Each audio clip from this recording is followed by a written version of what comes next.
Top 4 న్యూస్లో first topic తీసుకున్నట్లయితే హక్కుల సాధన కోసం ఆశా వర్కర్లు పోరుబాట పట్టారు. కాంగ్రెస్ ఇచ్చిన హామీలను నెరవేర్చాలని హైదరాబాద్లోని డిఎంహెచ్ఓ కార్యాలయం ముందు ఆందోళనకు దిగారు. ఇక రెండో టాపిక్ తీసుకున్నట్లయితే తెలంగాణలో తొలి విడత పంచాయతీ ఎన్నికలకు నోటిఫికేషన్ విడుదలైంది. రాష్ట్ర ఎన్నికల అధికారులు నోటిఫికేషన్ విడుదల చేశారు.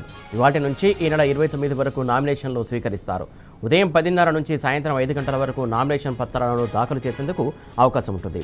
ఇక మూడో టాపిక్ తీసుకున్నట్లయితే తెలంగాణ స్వరాష్ట్ర సాధనలో కీలక ఘట్టంగా నిలిచినటువంటి దీక్షా దివస్ను ఘనంగా నిర్వహించేందుకు బీఆర్ఎస్ పెద్ద ఎత్తున కార్యక్రమాలు చేపట్టింది.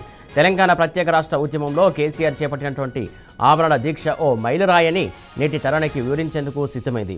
ఇక నాలుగో టాపిక్ తీసుకున్నట్లయితే స్థానిక సంస్థల ఎన్నికల వేళ కాంగ్రెస్ పార్టీ దిమ్మ తిరిగి మైండ్ బ్లాక్ అవుతోంది. నర్సాపూర్, పరిగి, భూపాలపల్లి నియోజకవర్గంలో కాంగ్రెస్ పార్టీకి భారీ షాక్ తగిలింది. రాష్ట్రంలో కాంగ్రెస్ ప్రభుత్వ వైఫల్యాలను ఎండగడుతూ బీఆర్ఎస్ పార్టీ అభివృద్ధిని కాంక్షిస్తూ కాంగ్రెస్ నాయకులు గులాబీ గూటికి చేరుకున్నారు. రైట్, ఇక టాప్ 4 హెడ్లైన్స్ ఒకసారి చూద్దాం. రైట్, ఇక టాప్ 1 న్యూస్ చూస్తున్నాం. కాంగ్రెస్ సర్కారుపై కథన పేరి హక్కుల సాధనకు కత్తులు నూరిన ఆశాలు చూస్తున్నాం. పల్లెపూరులో నామినేషన్ల జోరు, కొన్ని చోట్ల పత్రాలు అందక పరేషాను. రైట్, ఇక టాప్ 3 న్యూస్ చూస్తున్నాం. స్వరాష్ట్ర సాధనలో కీలక ఘట్టం, దీక్షా దివస్కు సర్వం సిద్ధం.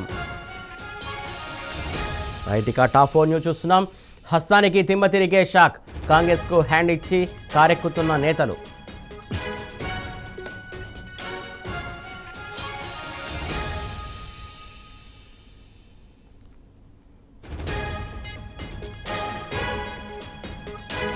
రైట్, ఇక టాప్ 1 న్యూస్ చూస్తున్నాం. కాంగ్రెస్ సర్కారుపై కథన పేరి హక్కుల సాధనకు కత్తులు నూరిన ఆశాలు. రైట్, ఇక టాప్ 2 న్యూస్ చూస్తున్నాం. పల్లెపూరులో నామినేషన్ల జోరు, కొన్ని చోట్ల పత్రాలు అందక పరేషాన్. రైట్, ఇక టాప్ 3 న్యూస్ చూస్తున్నాం. స్వరాష్ట్ర సాధనలో కీలక ఘట్టం, దీక్షా దివస్కు సర్వం సిద్ధం. రైట్, ఇక టాప్ 4 న్యూస్ చూస్తున్నాం.